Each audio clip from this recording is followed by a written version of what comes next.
There you go, guys. What looked like a splintered piece of firewood in the last video now looks like an exhaust manifold. Looks alright. And that's ready to go onto this. Let me zoom in a bit. It'll go down in there. Right here, in fact, it's where it gets attached on the engine block, or the head, I suppose. So, yeah, did this off camera. The way I approach machining is, I use the machine to do the donkey work, but I still want to get handsy on this and do it by hand, if you know what I mean. It's important to touch your... Oh, did I almost say that? I was going to say it's important to touch your stuff. It's a tactile thing, you know, it's good.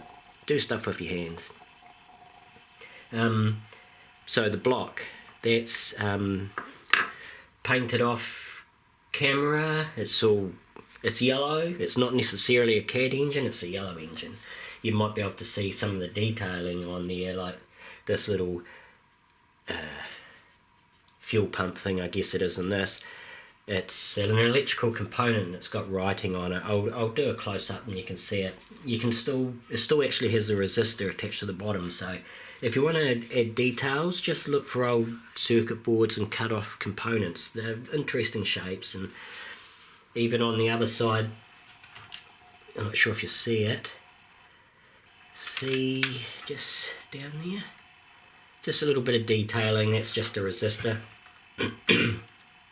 Excuse me. Also, off camera, I built the transmission. So I've just used a bit of putty, whatever pre-mixed shit I'd lying around that I'd use to repair the walls in the house, you know, doesn't matter. I'll sand this off today and paint it. I'm going to try to colour match the chassis best I can. I don't have this red, I suspect it's Tamiya red.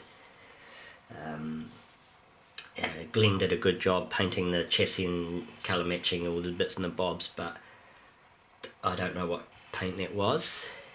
So I'm going to spray paint this black and then do a light coating of red, and it should darken it up and hopefully match this a little bit.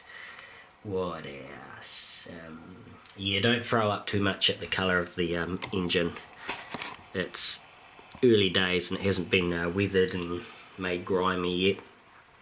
And yeah, it'll look okay. And I figure some people might think it's a nonsense making engines and transmissions out of wood, but I'm making the body out of metal, aren't I? And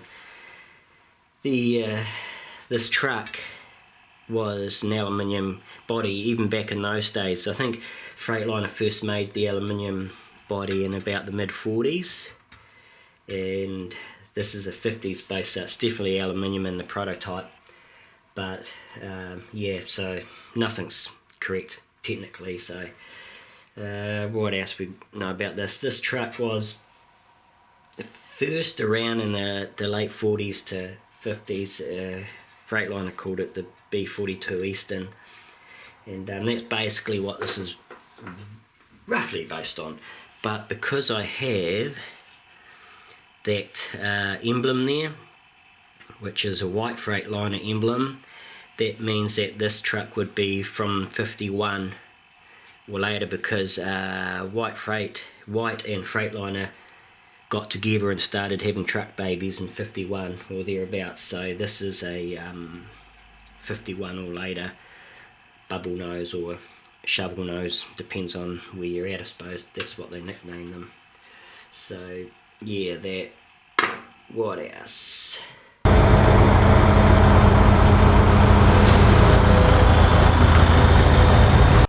Hello brothers and sisters, it's the next day now. I've painted up the transmission. It's a pretty good colour match considering. All I did was spray paint it with black and a couple of coats of red, but it's a little bit off, but it's close enough for this guy. What I'm going to do today, I'm not entirely happy with this flat area here, so I got this piece of aluminium. It's a scrap from that stuff that I was using for the brackets for the other semi-truck for the front axle. So I'll cut this off, drill some holes and attach it with some M2 hardware, and just add a little inspection plate up here on top of this transmission just to give it a wee bit more detail, and then I think she'll be good. Then later I'll run some lines down here to this tank, air tank, things like that. Another thing I might do today is dust this in white, like the front part of the cab, before I weld them together. So yeah, that's what I'm doing today. I'm going to throw the camera up in the corner, do some work on this. Let's go.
There you go, guys.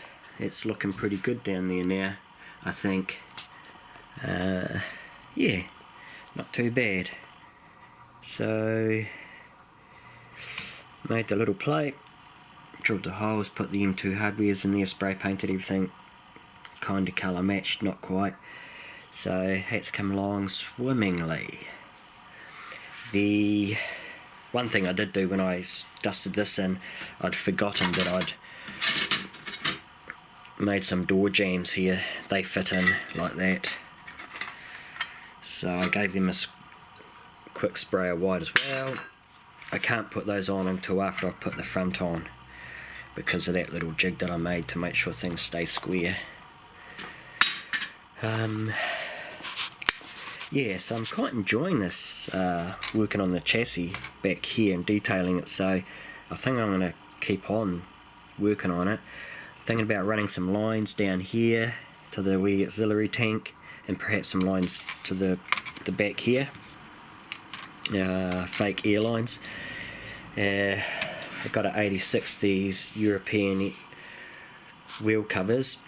It must be driving some of the people with OCD crazy to see these on here with an old American truck cab. Well, it's going to be.